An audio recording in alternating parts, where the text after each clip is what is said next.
Salam sejahtera, anda sedang menyaksikan Niaga Awani bersama saya Nina Rozman. Seperti biasa, jam ini kami akan berikan tumpuan kepada perkembangan terkini niaga dan ekonomi bersama ahli panel jemputan dan menerusi Belanjawan 2024 yang dibentangkan Jumaat lalu mulai tahun hadapan. Kerajaan akan melaksanakan pendekatan penyasaran semula subsidi secara berfasa. Menurut Perdana Menteri yang juga Menteri Kewangan, Datuk Seri Anwar Ibrahim, hasil penjimatan subsidi ini sebahagiannya akan disalurkan terus untuk meningkatkan peruntukan bantuan tunai melalui sumbangan tunai rahmah daripada 8 bilion ringgit ketika ini kepada 10 bilion ringgit. Dan untuk memahami langkah tidak populis ini demi kemampanan fiskal negara, kita bersama dengan Profesor Emeritus Dr. Barjaya Bardai. Saya nak ucapkan terima kasih Prof kerana sudi meluangkan masa bersama kami. Prof, kita teruskan bersama topik kita. Mengapa pentingnya langkah tidak populis ini dilakukan pada ketika ini? Bantu penonton untuk faham perkara berkenaan langkah yang diambil kerajaan ini, terutama kenaikan cukai perkhidmatan yang dinaikkan daripada 6 hingga 8%. Terima kasih Cik Nina. Bismillahirrahmanirrahim. Sebenarnya kalau kerajaan sekarang ini mungkin sedang melancarkan satu usaha untuk kembali kepada asas. Maknanya kalau kita lihat belanjawan ni adalah sebenarnya satu anggaran belanja mentadbir kerajaan. Tetapi sejak beberapa tahun yang lepas, belanjawan ini telah digunakan untuk mewujudkan kesan populis dengan memasukkan banyak elemen-elemen yang disebut sebagai goodies. Dan sekarang ni kita nak balik kepada asas dan kita nak buat belanjawan yang lestari, belanjawan yang bertanggungjawab. Jadi perkara yang penting ialah biasanya apabila kita membuat belanjawan, kita setelah menganggarkan apa yang perlu dibelanjakan, kita nak menganggarkan pendapatan. Jadi pendapatan perlu ditingkatkan kerana perbelanjaan telah meningkat dan tahun ini kita mempunyai belanjawan yang merupakan belanjawan pengembangan. Maksudnya jumlah belanjawan meningkat hampir 400 bilion. Jadi pendapatan juga perlu meningkat. Dan pendapatan cukai kita sebenarnya hanya 300 bilion. Jadi kita ada susut kekurangan yang besar. Dan kenaikan cukai perkhidmatan 2%. Ini menjadi isu yang besar yang menyebabkan belanjawan ini tidak popular langsung. Kerana apabila cukai dinaikkan, tentulah ada orang yang akan merasa periknya. Tetapi cukai perkhidmatan 2% ini dinaikkan hanya untuk perkhidmatan-perkhidmatan tertentu seperti perkhidmatan pengangkutan, perkhidmatan broker saham dan perkhidmatan yang dianggap mewah seperti karaoke. Jadi dia tidak meliputi perkhidmatan makanan dan minuman dan F&B. Kerana itu sebenarnya cukai ini tidak akan banyak memberi kesan kepada kebanyakan pengguna. Dan jumlah kenaikan cukai yang akan dikutip pun tidak banyak sebenarnya. Dianggarkan dalam lingkungan 2 bilion begitu.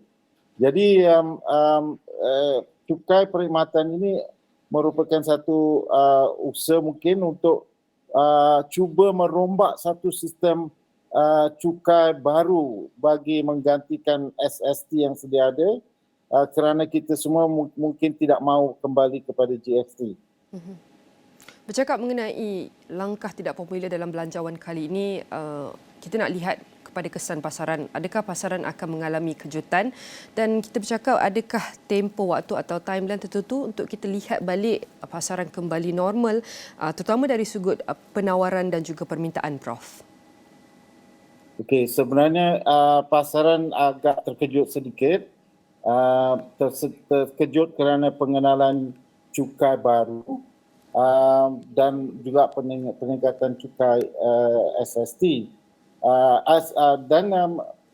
Ini kalau kita tengok ada sedikit kesan ke atas pasaran saham, kesan ke atas kadar pertukaran dan sebagainya. Tapi ini dijangkakan satu yang jangka pendek kerana secara keseluruhannya pasaran melihat belanjaan ini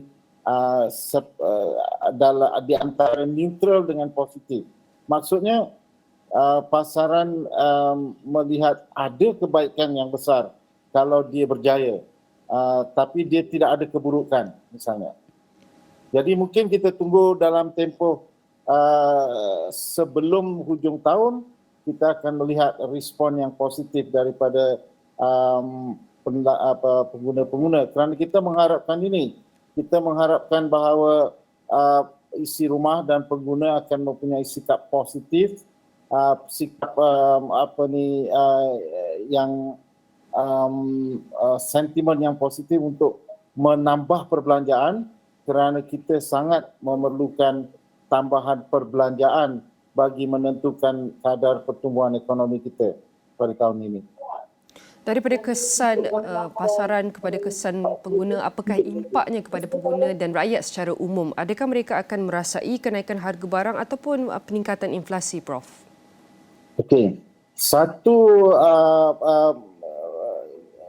kejutan juga, bukan kejutan yang besar, tapi kejutan bagaimana kerajaan telah memansuhkan subsidi ke atas diesel. Dan hanya memberikan subsidi ini kepada kumpulan peniaga dan syarikat yang melakukan aktiviti berkait dengan pengangkutan dan pengantaran.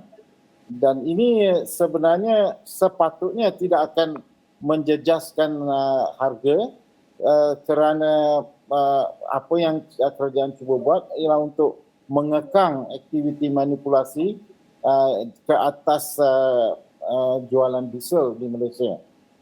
Walau bagaimanapun, kita tahu peniaga sentiasa mempunyai sikap yang agak pesimistik tentang harga. Jadi kalau kita lihat di masa lepas, apabila ada ura-ura bahawa harga akan naik, peniaga dah mula menaikkan harga.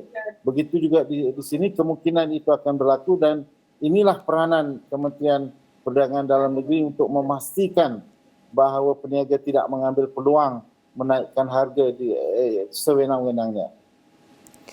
Iaitu daripada rasionalisasi subsidi daripada cukai, kenaikan harga barang, kejutan pasaran dan juga inflasi.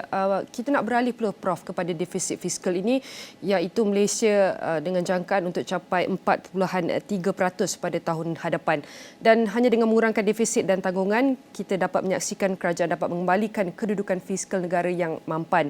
Pada pandangan doktor, adakah doktor yakin Malaysia mampu capai defisit fiskal pada 4.3% pada tahun hadapan? Bagaimana, Prof?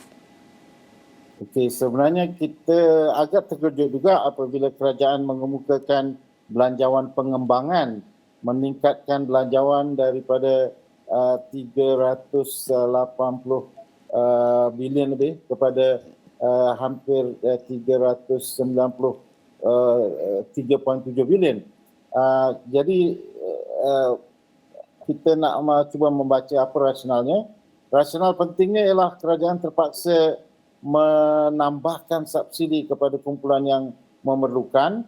Kerajaan terpaksa melabur dalam beberapa aktiviti untuk merombak ekonomi, seperti dalam kos latihan dan sebagainya.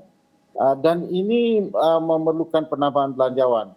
Jadi di satu pihak kerajaan telah menambahkan belanjawan, di pihak yang lain kerajaan sebenarnya tidak berupaya meningkatkan pendapatan cukai khususnya dengan banyak, dan sumbangan daripada Petronas pun dikurangkan. Jadi ini menyebabkan defisit di tahun ini menjadi satu yang sangat menjadi tanda tanya, kerana kita mensasarkan defisit 4.3% di tahun depan. Untuk mencapai ini, kita perlu meningkatkan keluaran dalam negara kasar, kerana defisit ini adalah diasaskan kepada keluaran negara kasar. Jika keluaran negara kasar kita boleh meningkat dan menampung apa yang disasarkan, insya-Allah kita boleh mencapai 4.3%. Dan kebetulan tahun depan kita anggarkan bahawa pertumbuhan ekonomi ialah pada kadar kira-kira 4.9%. Jadi kalau kita dapat capai 4.9% pertumbuhan ekonomi tahun depan, insya-Allah kita dapat mencapai 4.3% dan insya-Allah kita dapat mencapai sasaran kita defisit 3% menjelang 2025. Dan kita berharap segala langkah ataupun strategi dilakukan untuk kita mencapai iaitu pada peratusan itu. Dan belanjawan kali ini juga Prof menyaksikan tiada insentif cukai pendapatan individu seperti sebelum ini. Adakah kita boleh anggap tiada goodies untuk kelas menengah ataupun kelas atasan? Okey, itulah yang mana tadi kita sebut di awalnya bahawa apabila sampai waktu belanjawan, semua pihak mengharapkan ada bahagian untuk mereka masing-masing. Tapi sebenarnya kita nak cuba mensasarkan bantuan kepada kumpulan yang memerlukan dahulu. Jadi kumpulan D40 ini tidak dilihat memerlukannya segera kerana mereka memang sudah mempunyai pendapatan yang cukup untuk menampung keperluan hidup. Bagaimanapun sebenarnya dalam belanjawan ini ada beberapa goodie kecil lah yang dikemukakan. Ini termasuk misalnya